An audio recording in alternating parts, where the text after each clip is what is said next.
Uy, hello! Ikaw pala. Sama ka? Birthday ko nga pala. Tara, kwento. Kahit saglit lang.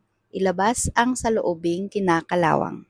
Sabi nila, at the age of 25 to 35, quarter life crisis, we work and thrive, appearing happy and fine, hence deeply confused and mimed.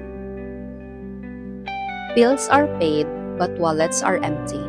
Would there be a space for Mr. Happy?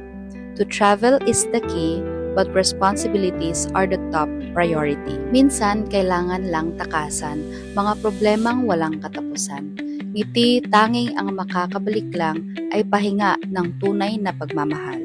Nawalan man ng pader na sinasandalan, andyan pa naman ang bakuran. Andito pa naman ang ilaw, at narito na rin ang aking bughaw. Isaiah 40:30. Even those who are young grow weak, young people can feel exhausted. Isaiah 40:31. But those who trust in the Lord for help will find their strength renewed. They will rise on wings like eagles. They will run and not get weary. They will walk and not grow weak. Sa hirap ng buhay, minsan ang daan ay isang lumang tulay. Isang maling hakbang, pangarap ay masasayang. Ngunit sa araw na ito, kalimutan muna ang mga trabaho. Ngumiti at tumingin sa langit, thank you Lord for another year.